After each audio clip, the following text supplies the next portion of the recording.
Hi everyone, welcome or welcome back. It's good to see you.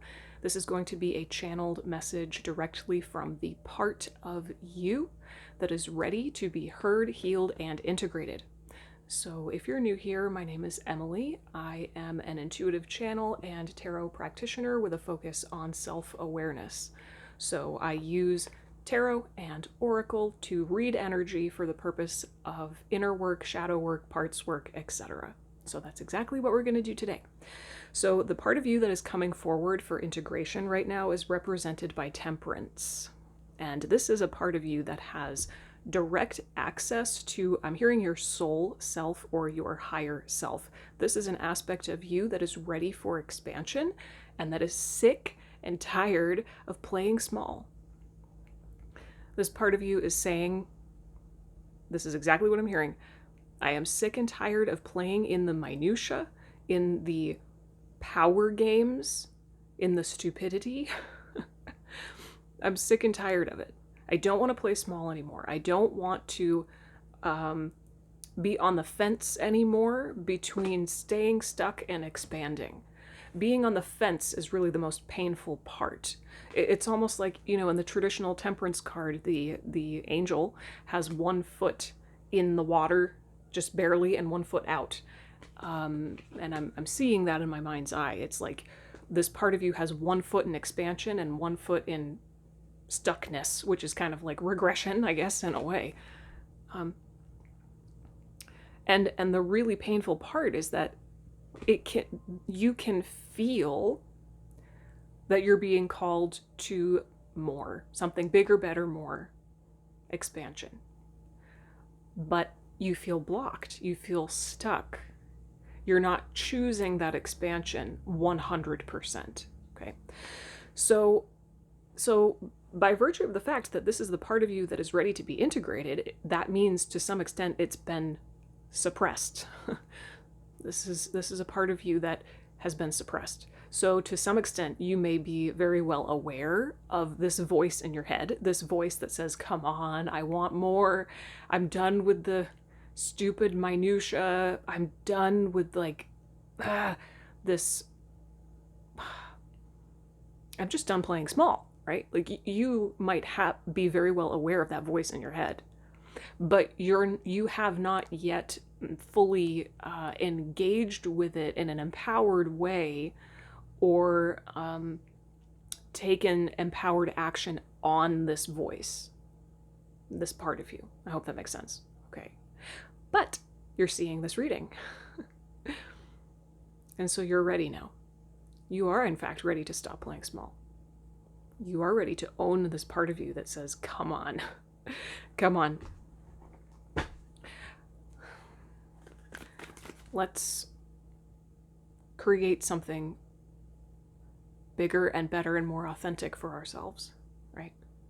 And this could be in any area of life, relationships, your career. Take it as it resonates. So, all right, let's get a little bit more clarification. I just saw 333 on the timer. Okay. I was going to ask, yes, for any more clarification on this aspect before we go into why it has been suppressed. And we've got 4 of Wands, and it says, welcome home. Yes, I know it's inverted. I film with the front camera because I need to see myself or else I get anxiety. I just want to make sure I'm always in frame and the lighting is good and it's not out of focus and whatever. So yes, it's inverted. And the King of Pentacles. Interesting. If you listen to this aspect of you, if you listen to this voice that says, stop playing small, let's play big, right? If you follow this voice, it's leading you home to yourself, and it is leading you to massive amounts of abundance, the experience of abundance. That doesn't necessarily just mean lots and lots of money, although it can mean lots and lots of money. Abundance is just an experience. It's a perspective. To be in the frequency of abundance is a perspective. It is to be, honestly, in a state of love and gratitude and appreciation, authenticity, right? Joy. That's the 4 of Wands. celebration, joy. Welcome home to yourself. If you choose expansion, you're coming home to yourself. And I'm hearing the birthright of abundance that is waiting for you. Okay. Ooh, when I look at these three together, I just get chills. I just get chills. I love it.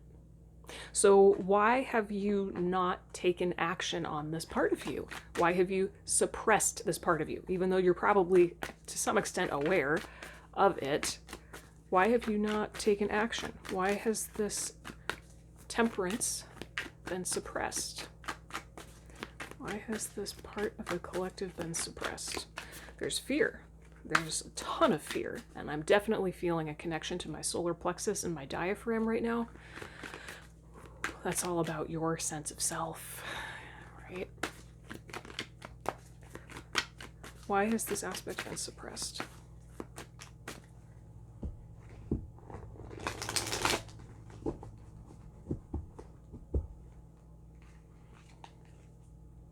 Ooh. The Emperor.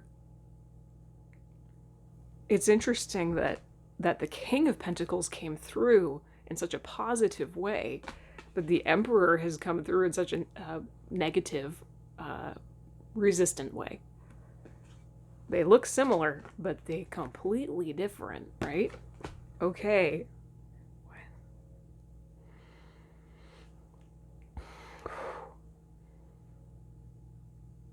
I'm hearing I cannot let go. I cannot let go. I cannot let go of what I know. There you go. That's it. So this is the aspect of you that is in direct opposition to the Temperance card. So inside of you, there's a battle. The battle is between these two parts. This part of you says, let's go higher, up and up and up to something so much more expansive and authentic and beautiful and elevated, and this part of you says, no. No. I'm afraid. You don't get to this level of tension and anger unless you're afraid. I'm afraid of the unknown, and so I cling to what is known, even if it's playing small. I will play small for the rest of my life. I will. Because it's safe. So, these are the two voices. Your job is to love them both and understand them both so that they can blend and become whole and integrated, right? Tell me more about this Emperor card, please.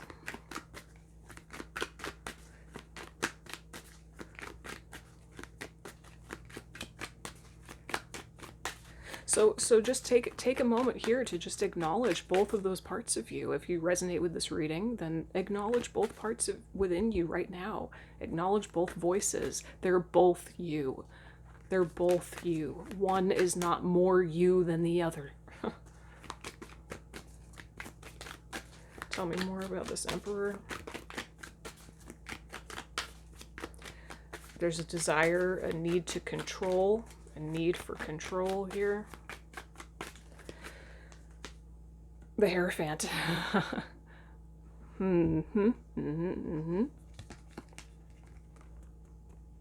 This is tradition. This is the way it's always been. And so this is the way it's always gonna be.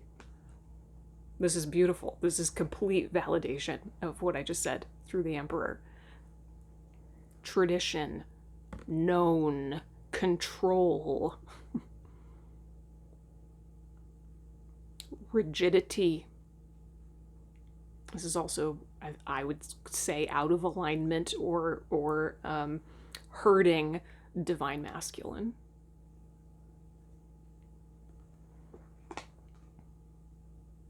So fundamentally, there's just this part of you that is so terrified of the path of expansion.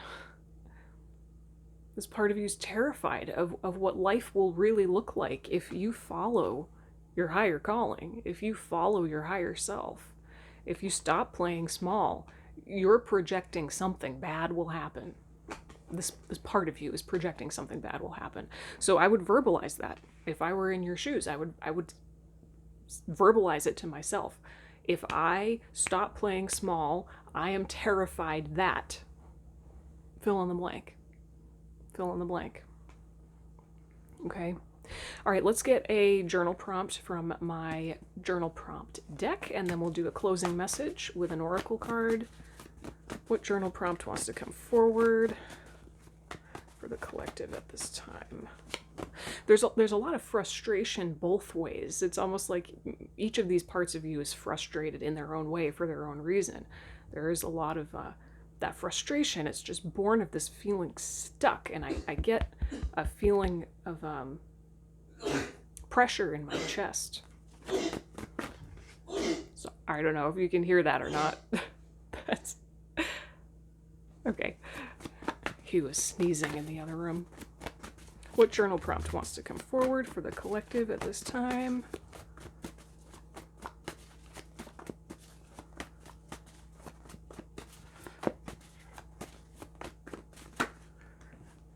Oh, okay. Number 22. Number 22, I feel the most alive and joyful when. Okay. Yeah, I feel like it will help you a lot to bring some levity to this dynamic, or to this inner work that you need to do between these two parts, right? It's interesting, we have two parts. When you're in that state of joy, right? I feel the most alive and joyful when you're in a state of joy, happiness, appreciation, gratitude, etc., you're instantly vibrating on the frequency of all this. Higher self, higher calling, coming home to yourself, your birthright of abundance. It's all accessed through joy, through levity. And this isn't about bypassing this part of you, right? You don't want to bypass any part of you. So don't take this as an invitation to use joy as a way of dissociating out of any pain that you feel. It's certainly not. But I do feel like if you can consciously choose with your free will to tap into the energy of joy for at least a small amount of time each day, it will help you to meet this part of you with more love and understanding and compassion. The more you can meet this part of you with love, the more healed it will be, right? Joy and love go hand in hand. And so you, as the totality that you are, right? You're all these different parts combined. You are the totality of them. You, as the totality of self, it is your job to meet each and every one of your parts with love. And consciously practicing joy for even a few minutes a day can help you to do that, to be more self-loving and to not, it's almost like it softens the edges. It makes it easier for you to meet your pain, ironically. Okay, let's get a closing message from Anatomy of a Witch Oracle. Closing message for the collective.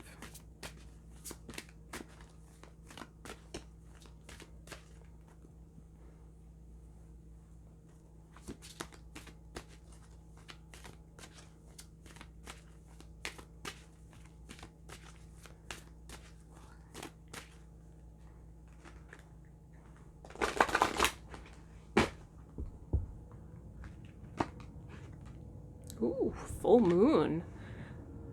Beautiful. Okay, so let's see what the guidebook says. Obviously, I know what the full moon means, but let's see if the guidebook has any other guidance? Full moons can be invigorating and inspiring, but they can also be times when we feel greater anxiety and nervous energy, sending our internal ocean into a frenzy. Rather than giving into that chaotic energy, we can be like the ocean and reflect the light of the moon. Below the surface, we can collect and focus our energy to find a deeper sense of calm and serenity. When we summon the power within us and concentrate on our work, the moon in turn amplifies and illuminates what we do more precisely. As the Reed of the Wicca says, quote, "When the moon rides at her peak, then your heart's desire seek." This is a prime time for magical manifestation. Yeah, keywords are maximum, opportunity, and reflect. Okay, so lots of things are coming to mind right now. 555 on the timer. You may want to work with the energy of the next full moon. This is a timeless message, so it doesn't matter when you see this. Just take note of when the next full moon is for you. If you feel called to it, you may want to do some inner work with these parts of you associated with the full moon. But this is, to me, the full moon in general is just about shining light on your shadows. I mean, look at it. It's like a flashlight. It's like a divine flashlight. And in my experience, the full moons really do illuminate a lot of what has been suppressed. So I think this is validation and an invitation for you to do some deep shadow work around this. Okay? Yeah, do some deep shadow work. But let it be soft. Let it be intuitive and soft and compassionate. We've got, the element of water here and so much blue. Blue is also associated with the throat chakra, so there may be some deep, deep personal truths that you literally need to speak that arise as a result of this inner work between these two parts, okay? Wanting to play small, wanting to expand. Okay? Give voice to both of these parts of yourself and see where it takes you. Okay, so I'm going to leave this journal prompt as well as several others in the description box. They are there for you if you would like to take your inner work a layer deeper. Leave any questions or comments down below. I'd love to hear from you, and I'll see you in the next reading. Bye.